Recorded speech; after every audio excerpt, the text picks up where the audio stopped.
6.2 that is direct and indirect proportion. Direct proportion क्या होता है? डायरेक्ट होता है जब एक चीज़ इंक्रीज़ हो रही है तो दूसरी भी इंक्रीज़ होती है, जहाँ डिक्रीज़ है तो दूसरी में भी डिक्रीज़ होती है। इनवर्स में एक में इंक्रीज़ होता है, दूसरी में डिक्रीज़। ऑपोजिट रिलेशन, जब सेम रिलेशन है टू क्वांटिटीज़ में तो डायरेक्ट प्रपोर्शन है, जब उनके अंदर ऑपोजिट रिलेशन है तो उनमें इनवर्स प्रपोर्शन है। Now let's begin with exercise. You have to check X and Y variables हैं, इनमें डायरेक्ट प्रपोर्शन है या इनवर्स है। फर्स्ट है एक्स एंड वाई। एक्स की टर्म्स देखो, पहले 15 था फिर 18 हो गया, पहले इंक्रीज हुआ, और वाई में भी क्या हुआ? इंक्रीज। 18 से 4.5 डिक्रीज हुआ, 36 से 9 ये भी क्या हुआ? डिक्रीज। एक्स इंक्रीज हो गया यहाँ से, ये भी वाई भी इंक्रीज हो गया, एक्स इंक्रीज हो गया, वाई भी इंक्रीज हो गया, तो कौन सा प्रपोर्शन है? Direct. How we will do it in written form? We will do X और वाई का हम यहाँ पे रेशो ले लेंगे। फर्स्ट क्वांटिटी के साथ फर्स्ट, सेकंड के साथ सेकंड, ऐसे आपने लेना है।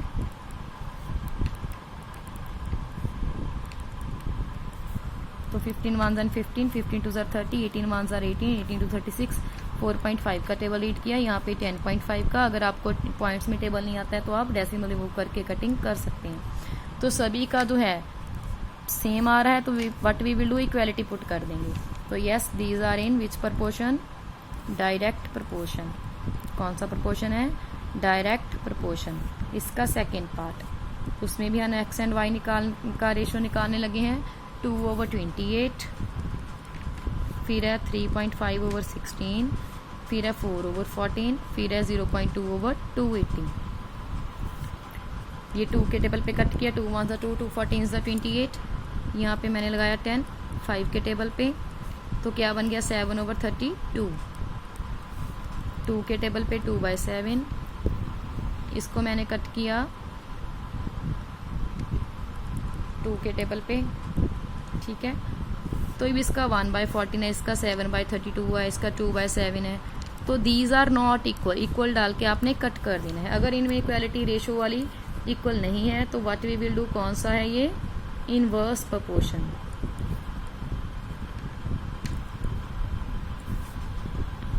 Now question number 2, find the missing X. ये सिंबल जो है डायरेक्ट प्रपोर्शन का, एक्स डायरेक्ट प्रपोर्शन है वाई के, आपने एक्स वाई के मिसिंग वैल्यूज निकालने हैं।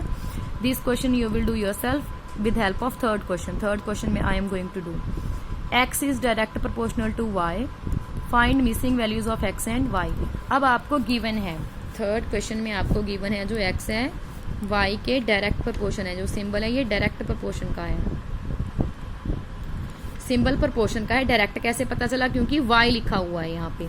अगर इनवर्स होता है तो उसको इनवर्स उल्टा कर देते हैं, 1/y होगा। अगर उल्टा है तो इनवर्स है, अगर सीधा है तो डायरेक्ट है, ठीक है। अब हमें गिवन क्या है? x और y यहाँ पे गिवन है 9, 25, 28, 7, 27.5 और 5।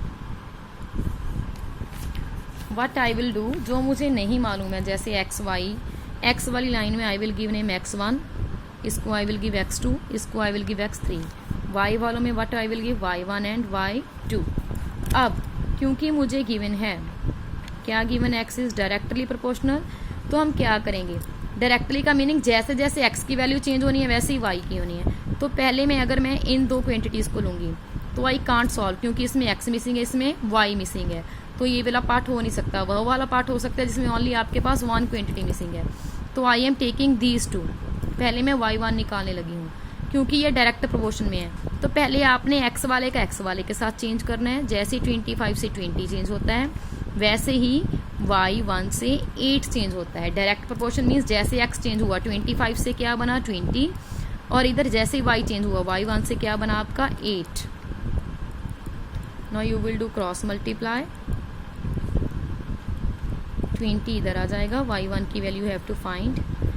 आई am going to cut on table of 5, then table of 4। तो 5 इंटू 2 क्या आ गया आपका? 10 की वैल्यू आ गई। y1 की वैल्यू क्या आ गई आपके पास? 10। अब इसकी हेल्प से मैं फर्स्ट पार्ट करने जा रही हूँ। जैसे मेरा x चेंज होगा, x1 से 25 होगा, उनका रेशो x वालों का वो सेम होगा y वालों के रेशो के साथ, क्योंकि डायरेक्ट है। 9 का रेशो किसके साथ? y1 के साथ। जैसा रेशो इनका है उसका इतना इनका ही y का है, क्योंकि डायरेक्ट है। y1 की यहाँ पे वैल्यू फिल कर देती हूँ। y1 की वैल्यू मैंने क्या निकाली है 10।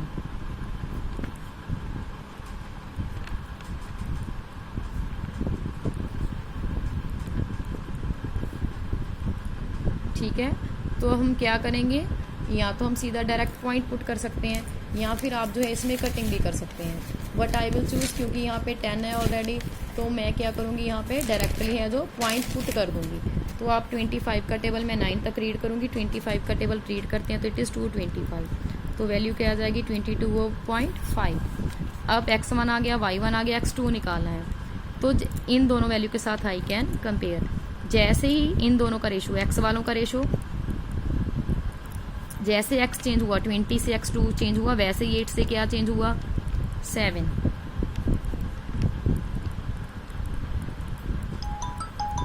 x2 की वैल्यू निकालनी है।